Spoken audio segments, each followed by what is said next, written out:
El virus más letal, fake news, la necesidad de una adecuada regulación en el Perú. ¿Qué tienen en común las elecciones de Perú del 2021 con las elecciones de la India en el 2019 y la pandemia del COVID? Es que todas se han dado en una plaga de fake news. Cuarentenas, teorías conspirativas y más. Las noticias falsas siempre han existido. Sin embargo, producto de la globalización, hoy en día puedes acceder a cualquier noticia en solo segundos. No todo lo que leemos y vemos es cierto, y las noticias falsas suelen apoderarse en medios como Facebook, Twitter y WhatsApp. De acuerdo a Pauner del 2018, las fake news las podemos definir como las informaciones publicadas deliberadamente en medios digitales, que no han sido comprobadas ni verificadas, que carecen de fuentes identificadas y que no cuentan con la supervisión de un editor.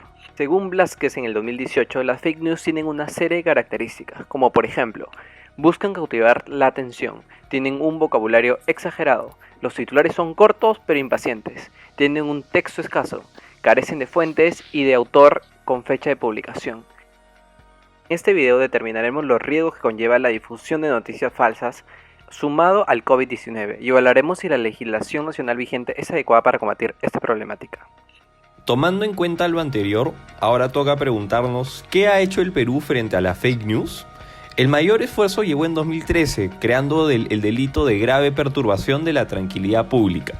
Este sanciona con 3 a 6 años de prisión a quien perturbe gravemente la paz pública usando cualquier medio razonable capaz de producir alarma.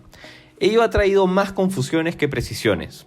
Es una norma ambigua y muy difícil de aplicar en casos de fake news. Conceptos como paz pública o producir alarma generan una gran incertidumbre al no conocerse cómo podría fallar un juez, lo cual es muy riesgoso y contraviene estándares internacionales. En efecto, la Corte Interamericana determinó el siguiente umbral para la regulación. Es preciso utilizar términos estrictos y unívocos, que acoten claramente las conductas punibles. Así, nos damos cuenta que la normativa peruana no cumple con el test tripartito. En conclusión, lamentablemente, la delimitación penal para fake news en el Perú no cumple con los estándares de la doctrina penal ni de la comunidad internacional. Por ello, creemos que se debe modificar la ley por ser insuficiente, indeterminada e ilegal. La libertad de expresión presenta dos manifestaciones, la libertad de información y opinión, siendo la primera de ellas la importante en este caso. En sencillo, la libertad de información implica buscar o acceder a información para ayudar a formar la opinión pública, por lo cual el proceso mediante el cual se produce dicha información es amparado. Sin embargo, tratándose de hechos, como lo señala el Tribunal Constitucional peruano, estos deben ser veraces para ostentar protección constitucional. En ese marco, si bien toda persona tiene derecho a expresarse y como consecuencia de ello a difundir todo tipo de manifestaciones que desee, ya sean estas expresiones, opiniones o información objetiva, subjetiva, correcta o incorrecta, existe consenso respecto a qué constituye un ejercicio ilegítimo de esta libertad de expresión, al ser uno de estos aquel en donde resulte dañina o, por tanto, perjudicial para un tercero. En ese sentido, las noticias falsas calificarían dentro de este grupo, ya que al no ser veraces, bajo un contexto pandémico, podrían devenir en nocivas y por tanto pueden ser limitadas siempre y cuando se cumpla con el test de ponderación. ¿Qué es esto? Una herramienta que se utiliza para efectos de poder determinar en qué casos concretos se aplican reglas cuando colisionan derechos de igual jerarquía. Para ello se responderá a 3 preguntas. La medida es idónea, la medida es necesaria, la medida es proporcional al fin que se busca satisfacer. Por otro lado, si bien el derecho internacional observa la ley como fuente autorizada para limitar este derecho, siempre y cuando se cumpla con el test de ponderación, prohíbe expresamente aquellas leyes que comprendan 1. Una previa censura o que incumplan el principio de legalidad a través del uso de tipificaciones que devengan en ambiguas o indeterminadas. Con ello se puede afirmar que existe la posibilidad de limitar el derecho a la libertad de expresión, más aún cuando su ejercicio califique como ilegítimo a partir de hechos no veraces. Tanto el Pacto Internacional de Derechos Civiles y Políticos como el Comité de Derechos Económicos, Sociales y Culturales indican que los estados tienen una obligación positiva de proteger la salud de sus ciudadanos, en donde deben tomar todas las medidas necesarias para salvaguardarla.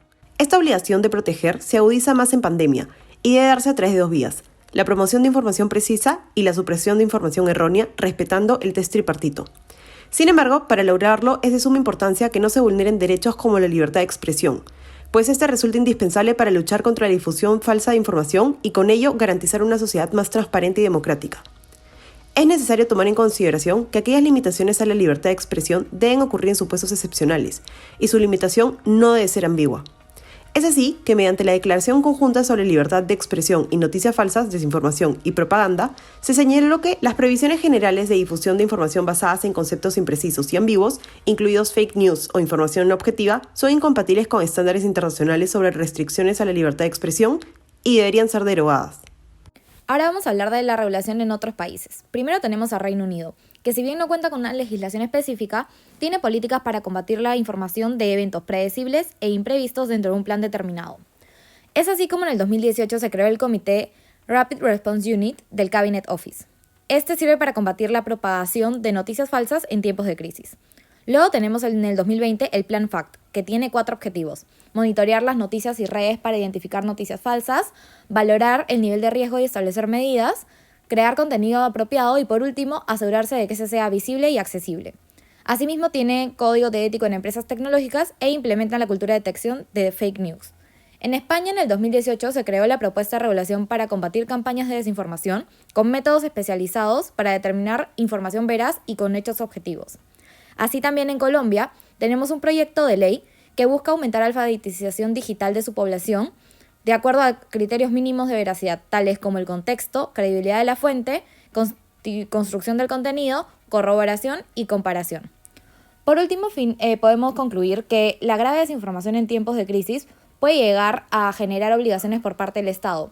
Este tiene una obligación positiva de garantizar que la información sea veraz y también correcta para el momento apropiado.